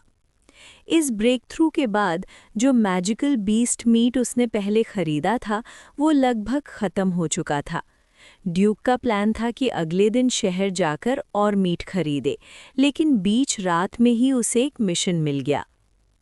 फेंक्यू सिटी के नॉर्थ में एक छोटा सा गांव राविन्ना विलेज पर केवमैन का हमला हो गया था। पूरे गांव में सिर्फ एक बच्चा जिंदा बचा। वो बच्चा कुआं के अंदर एक बकेट में छुप गया था। बाद में एक राह से गुजरने वाले हंटर ने उसे बाहर निकाला। पूरा गांव बर्बाद हो चुका था। अधूरे और बिखरे हुए लाशें हर जगह पड़ी थीं। केवमैन, ड्यूक ने सिर्फ इनके बारे में सुना था, कभी सामने से नहीं देखा था। केवमैन एक तरह के सब ह्यूमन होते हैं। नाम में मैन होने के बावजूद उनके पास इंसानों जैसी सिविलाइजेशन नहीं होती। वो ज़्यादातर जंगली जानवरों जैसे होते हैं। केवमैन के लिए इंसान भी सिर्फ एक खाने का जरिया होते हैं। पहले भी केवमैन के छोटे मोटे हमले होते रहे थे, लेकिन पूरी गांव का सफाया कर देना बहुत ही रेयर था। ये बात सीधा अर्ल हार्डी की लाइन क्रॉस कर गई। उसने तुरंत ऑर्डर दिया कि नाइटिंगेल टीम रातों रात इस मामले को हैंडल करे और इन केवमैन को पूरी तरह से एलिमिनेट करे। नाइटिंगेल्स ने जल्दी से 60 से ज़्यादा लोग असेंबल कर लिए। इस ऑपरेशन का लीडर था लू पिंग, एक हाई टियर नाइट अटेंडेंट। पूरे ग्रुप को 6 स्क्वाड्स में बांटा गया। हर स्क्वाड में 3 to 4 नए रिक्रूट्स थे। ड्यूक जॉर्ज के स्क्वाड में था और हेवन भी इसी टीम का हिस्सा था। इस मिशन में कोई ऑफिशियल नाइट शामिल नहीं था, क्योंकि केवमैन की कॉम्बैट स्ट्रेंथ काफ़ी कम होती है। आम केवमैन सिर्फ मिलिट्री मैन से थोड़े ज़्यादा स्ट्रॉन्ग होते हैं, लेकिन लो टियर नाइट अटेंडेंट से कम। सिर्फ कुछ एलीट केवमैन ही ऐसे होते हैं जिनकी ताकत मिड टियर नाइट अटेंडेंट के बराबर होती है। 60+ नाइटिंगेल्स के साथ एक केवमैन सेटलमेंट को मिटा देना बिल्कुल आसान काम था।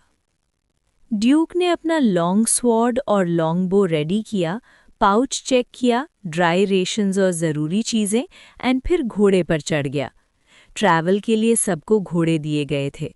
फेंक्यू सिटी से रैवेन्ना विलेज का सफ़र कम से कम 1.5 दिन का था।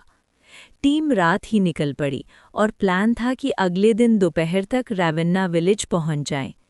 घोड़े तेज दौड़ रहे थे, मैनर धीरे धीरे पीछे छूट गया। एक्सपीरियंस सोल्जर्स काफ़ी रिलैक्स थे, मजाक हंसी मजाक चल रहा था, लेकिन काफ़ी नए रिक्रूट्स बिल्कुल चुप थे, टेंशन में। उनमें से कईयों ने कभी किसी को मारा नहीं था और केवमैन से लड़ने का ख्याल ही उन्हें डरा रहा था। लू पिंग ने ये सब नोटिस किया। ऐसे सीन्स वो पहले भी देख चुका था। वो हंसकर बोला, रिलैक्स हो जाओ लैड्स, ये केवमैन जब जंप भी करते हैं ना, तो तुम्हारे घुटनों तक भी नहीं पहुंचते, डरने की कोई बात नहीं।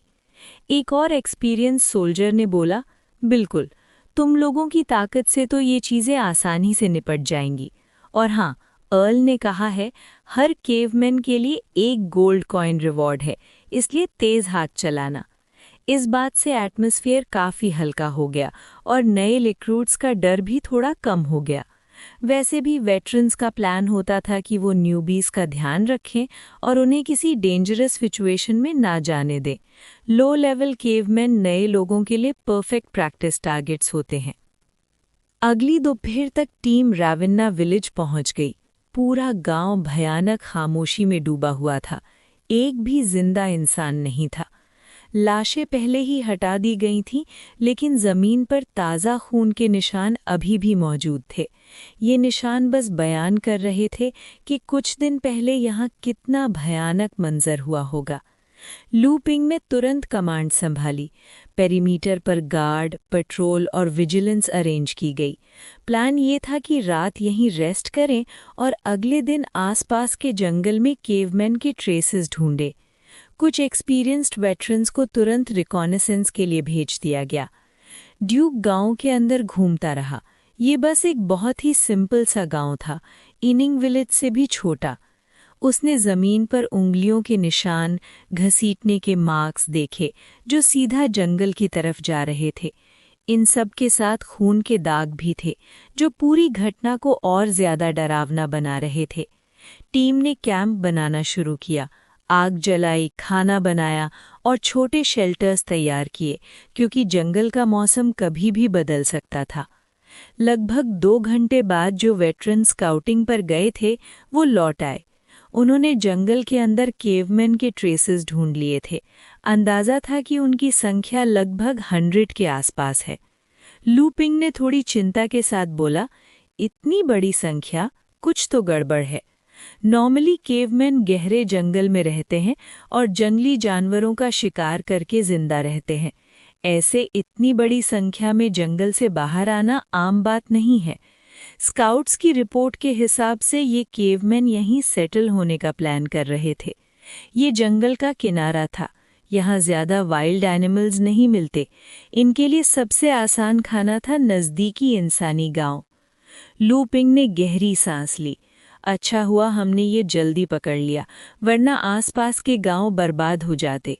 तुरंत मैप्स निकाले गए और बैटल प्लान बनने लगा। केवमैन को अभी तक उनकी प्रेजेंस का पता नहीं था। स्काउट्स ने उनकी सारी पोजीशनिंग मैप पर मार्क कर दी। रात के खाने के दौरान सबको टास्क्स असाइन कर दिए गए। स्क्वाड्स अलग अलग रास्तों से जंगल में घुसेंगे, केवमैन को घेर कर पूरी तरह से सफाया करेंगे। रात के रेस्ट के बाद सुबह सुबह ही मूवमेंट शुरू हो गई। सरप्राइज अटैक का ये बेस्ट टाइम था। केवमैन बिल्कुल रेडी नहीं होंगे। ड्यूक बिल्कुल चुपचाप जॉर्ज के पीछे चल रहा था, जंगल के बीच से आगे बढ़ते हुए। लगभग आधा घंटा बाद सब अपनी अपनी पोजीशंस पर पहुंच गए और तब उन्होंने केवमैन को देखा। केवमैन का कद छोटा था, एवरेज सिर्फ 1 मीटर। उनकी स्किन हल्का सा पेल रेड रंग की थी। ज्यादातर लकड़ी के डंडे पकड़े हुए थे, कुछ के हाथ में छोटी डैगर्स भी थीं, जो पक्का गांव से लूट कर लाए होंगे। ड्यूक की नज़र कुछ ऐसे केवमैन पर पड़ी जो थोड़े ज्यादा लंबे और मोटे लग रहे थे। ये शायद एलीट केवमैन थे। सच में इनके पास मिड टियर माइट अटेंडेंट जितनी ताकत हो सकती है? ड्यूक ने मन ही मन डाउट किया। उसे तो ये एलीट केवमैन भी काफी कमजोर लग रहे थे और बिल्कुल भी कोई खतरा महसूस नहीं हो रहा था। Chapter 19 king of cave dwellers. Group धीरे धीरे डिस्पर्स हो गया। सब फॉरेस्ट के अंदर छुपकर पोजीशंस लेने लगे। ड्यूक ने दूर से जॉर्ज को एक सिग्नल देखते देखा। सिग्नल मिलते ही ड्यूक ने बिना आवाज किए अपना बो उठाया, एरो नॉक किया और एम सेट किया। एरो की नोक पर ठंडी चमक थी। अगला सिग्नल मिलते ही ड्यूक ने बो स्ट्रिंग छोड़ दी। वुश! एरो सीधा दूर खड़े एक केवमैन के फोरहेड पर जा लगा। जॉर्ज थोड़ा सा स्टन रह गया। उसने अनजाने में ड्यूक को एक और बार ध्यान से देखा। इतनी दूर से परफेक्ट शॉट? उसे बिल्कुल अंदाजा नहीं था कि ड्यूक की आर्चरी इतनी शार्प हो चुकी थी। ड्यूक हमेशा प्रैक्टिस ग्राउंड पर काफी पास खड़े होकर शूटिंग करता था। इसी वजह से लोग उसके पीछे बातें बनाते रहते थे। इतना पास खड़े होकर प्रैक्टिस करने से क्या फायदा? फिक्स टारगेट पर मारने से कोई रियल इम्प्रूवमेंट नहीं होता।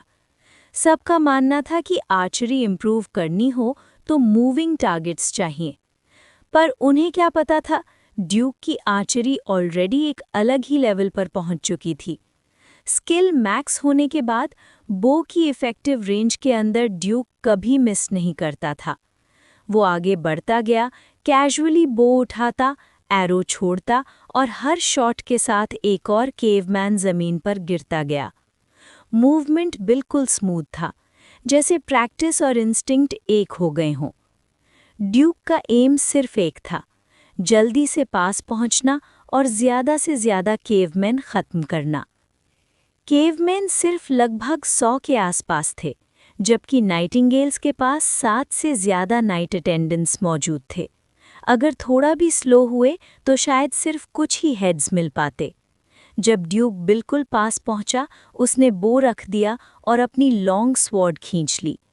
एक कैजुअल सा स्विंग, स्प्लैश, खून हवा में उछल गया। ड्यूक बिना रुके आगे बढ़ता रहा। एक केवमैन की गर्दन काटकर बिना पीछे देखे नेक्स्ट टारगेट पर चला गया। सिर्फ 1 मिनट के अंदर ड्यूक बाकी लोगों से काफी आगे निकल चुका था और कई केवमैन मार चुका था। पीछे से ह्यूविन ये सब देख रहा था और तब उसे समझ आया कि ड्यूक की कॉम्बैट एबिलिटी उससे काफी ज्यादा है। इतनी क्लीन और डिसाइसिव मूवमेंट्स सिर्फ काउंटलेस रियल बैटल्स के बाद ही आती हैं। जैसे ही ड्यूक ने अपने एरिया के केवमैन खत्म किए, उसने दूसरी जगह के केवमैन का भी ध्यान अपनी तरफ खींच लिया। एक बड़ा और मोटे शरीर वाला एलीट केवमैन गरजता हुआ उसकी तरफ दौड़ा, हाथ में वुल्फ फैंग क्लब पकड़े। ड्यूक शांत खड़ा रहा। जैसे ही वो एलीट केवमैन उसकी रेंज में आया, ड्यूक ने अपना फाइटिंग स्पिरिट एक्टिवेट किया। बूम!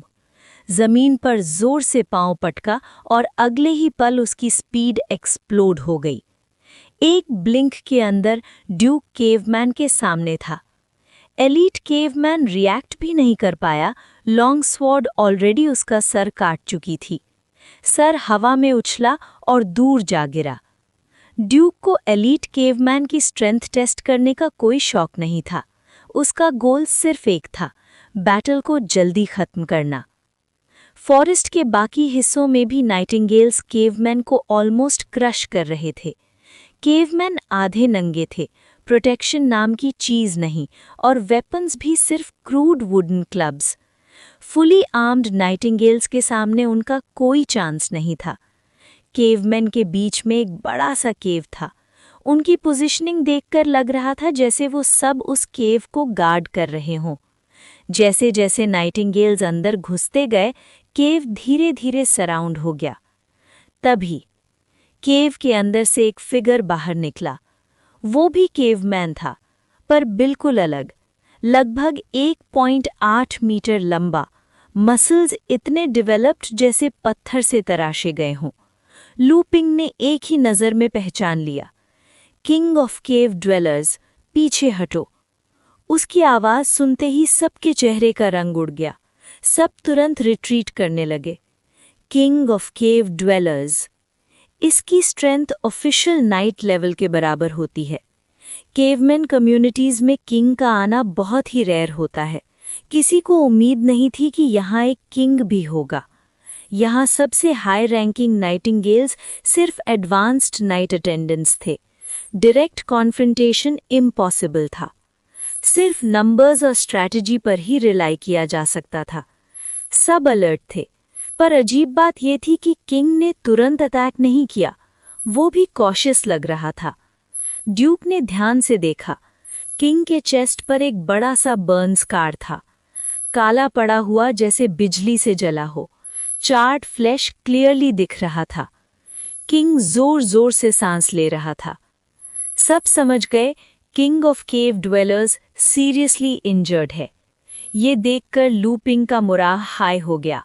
वो 2 और एडवांस्ड नाइट अटेंडेंट्स के साथ आगे बढ़ा। उनका प्लान सिंपल था, किंग को बिजी रखना, हैरेस करना, ताकि एलीट आर्चर्स को मौका मिले। फेटल ब्लो का एम नहीं था, बस धीरे धीरे उसे वीकन करना। लू पिंग और बाकी लोग बहुत कॉशियस थे। किंग के लास्ट डेस्परेट अटैक से बचना जरूरी था। इंजरीज की वजह से किंग की स्पीड और स्ट्रेंथ दोनों काफी कम हो चुकी थीं। फिलहाल वो तीनों को संभाल नहीं पा रहा था। दूर से ड्यूक भी चुप नहीं बैठा था।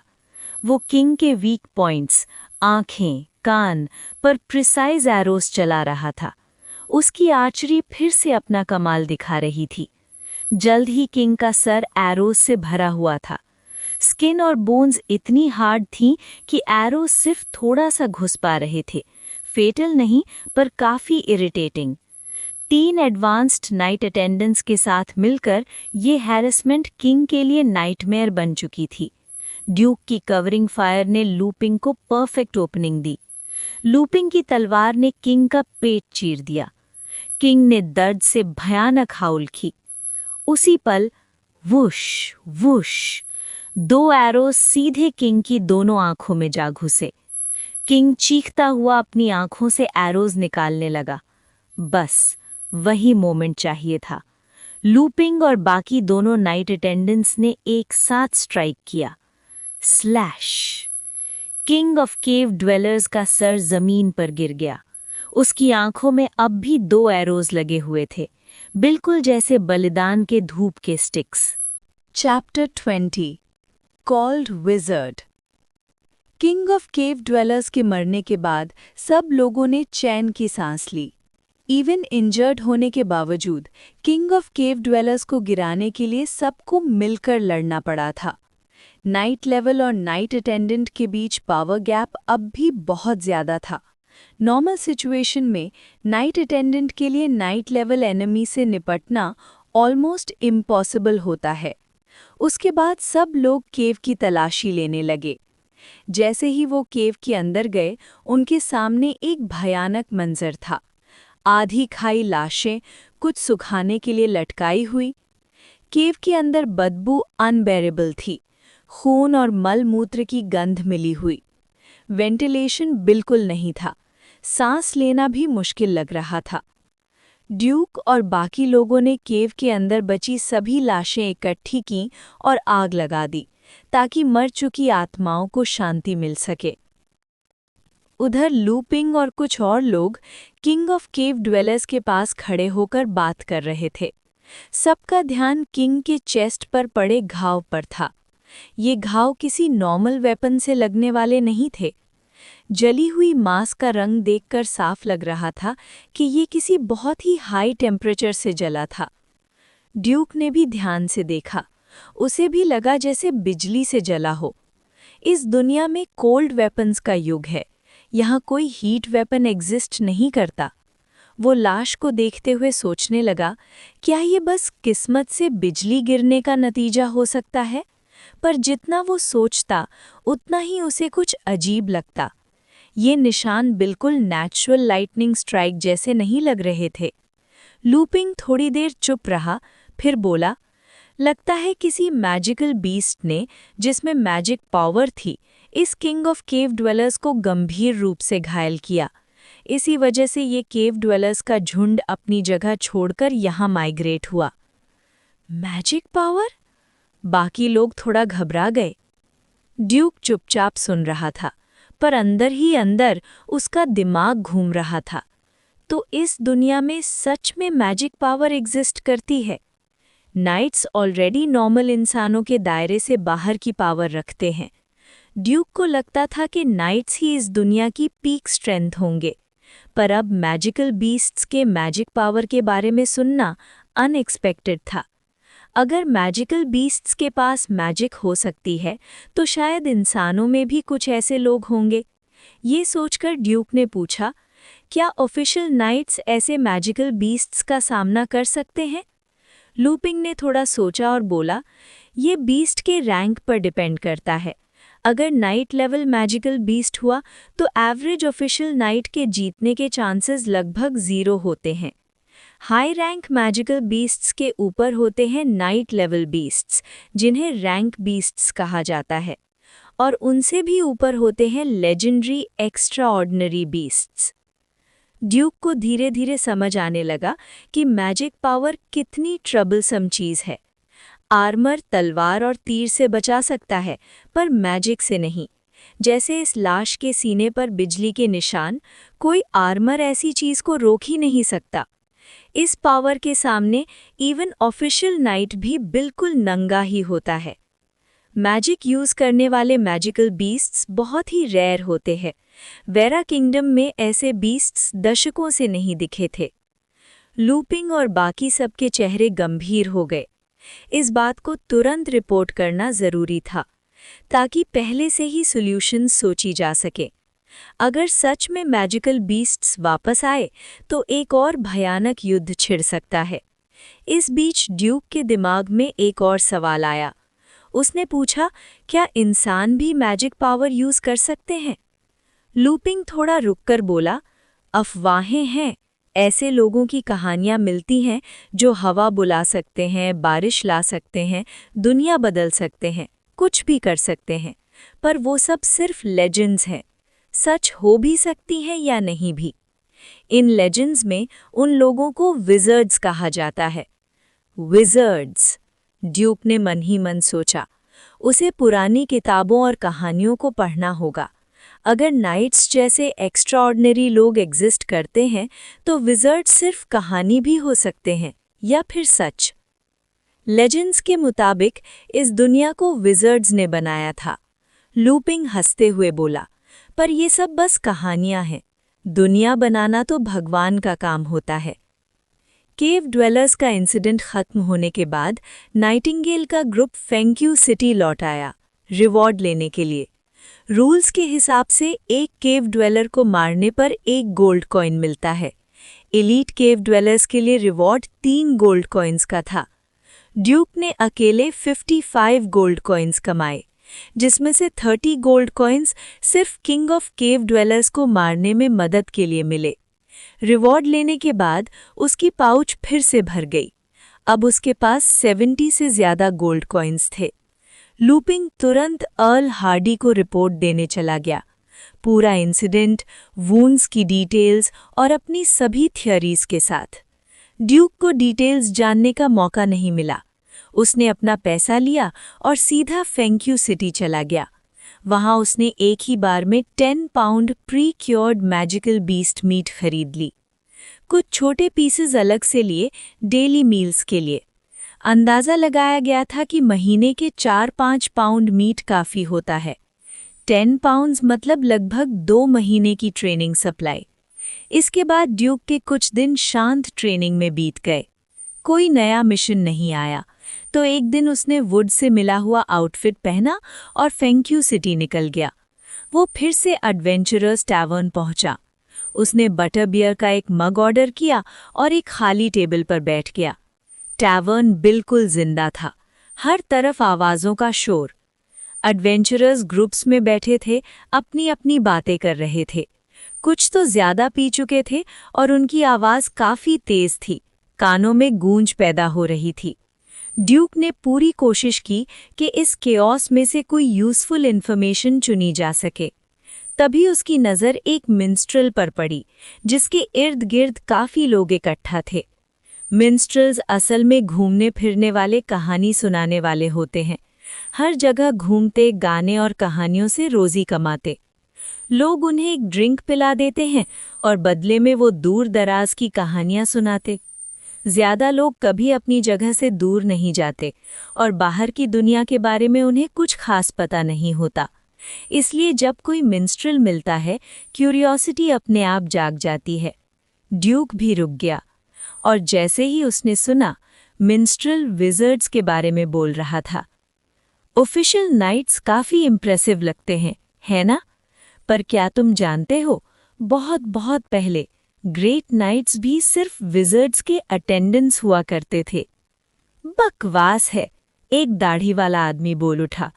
बिल्कुल, ग्रेट नाइट्स लेजेंडरी होते हैं। वो किसी के नौकर कैसे हो सकते हैं? किसी और ने चैलेंज किया। मिन्स्ट्रल मुस्कुराया। वो इस रिएक्शंस का आदत में था। मैं तुम्हें धोखा देने की हिम्मत कैसे कर सकता हूँ? जो मैं सुना रहा हूँ, ये डॉक्यूमेंटेड हिस्ट्री है। बस प्रॉब्लम यह है कि विज़र्ड्स इतने लंबे टाइम से गायब हैं, इसलिए लोग धीरे धीरे उन्हें भूल गए। सच ये है कि आज भी कई देशों में विज़र्ड्स के निशान मौजूद हैं और कई जगहों पर ऐसे मिस्टीरियस आइटम्स हैं जिनकी पावर असल में विज़र्ड से आती है। ये बात तो तुम जानते ही हो, मिन्स्ट्रल ने आंख मारी। जैसे अर्ल हार्डी का रेड ग्लव।